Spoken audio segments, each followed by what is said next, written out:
วันนี้เราสิมารีวิวสินค้าที่ว่าทางองค์การช่วยเหลือนะเพิ่นสั่ง2เซตตัวนี้เพิ่นสิเอาเข้าในไปใส่อยู่ป่าเนาะสำหรับ2ชุดนี้อุปกรณ์ก็เพิ่นก็ให้เฮาเฮ็ดสายไฟดอกไฟยังให้ในชุดนี้จะใช้อยู่แผง160 วัตต์เนาะเป็นแผงโพลี4 บัสบาร์ตัวนี้เป็นรุ่นใหม่ของห้างเฮาเลยของบลูซันแล้วก็แผงตัวนี้พิเศษคือสังเกตเบิ่ง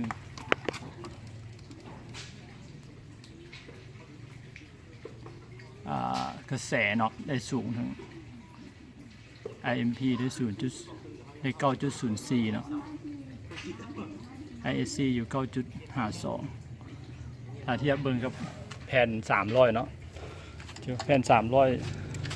ส่วนหลายก็ยังอยู่แต่8 แอมป์ปลายเนาะแต่รุ่นนี้ถือว่าแผ่น160 วัตต์แต่ให้กระแสได้ถึง9 แอมป์กว่าเนาะถือว่าบ่ธรรมดาตัวนี้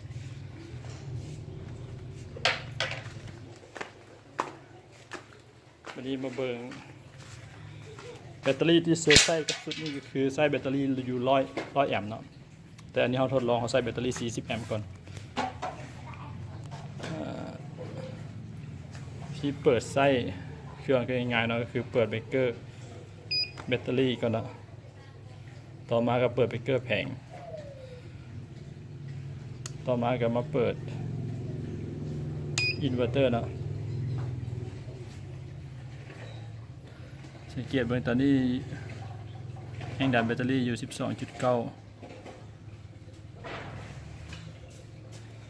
ถ้าเขาที่ใส่ไฟครับผมมาเปิดเบรกเกอร์ของไฟ AC ตัวนี้เนาะก็ถือว่าใส่ได้แบบนี้เราลองเสียบพิเศษคือชาร์จเจอร์รุ่นนี้จะมี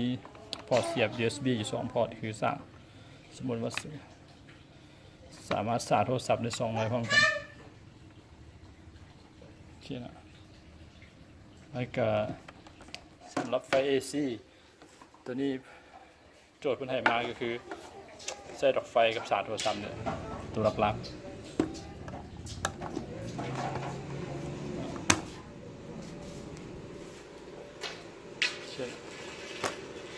สำหรับชุดนี้คือกันนะเป็น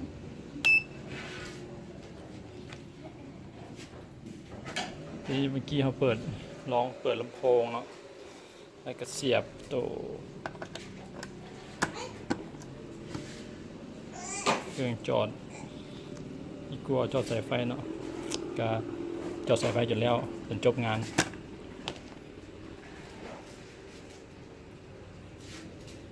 ตัวนี้ถามว่าแดดดีๆแบตเต็มนี่ใช้เปิดโทรทัศน์เปิดพัดลมก็สบายเนาะตัวนี้เนาะแต่ว่าก็ต้องอยู่ที่การใช้งานตัวจริงเพราะแม้ว่าถึงว่ามันเปิดได้ก็สิเปิดทุกอย่างเนาะแต่เขาก็ต้องบริหารพลังงานที่เขามีเนาะก็คือขนาดของแบตเตอรี่เขาคือ100 แอมป์ฉะนั้นเขาต้องบริหารให้ดี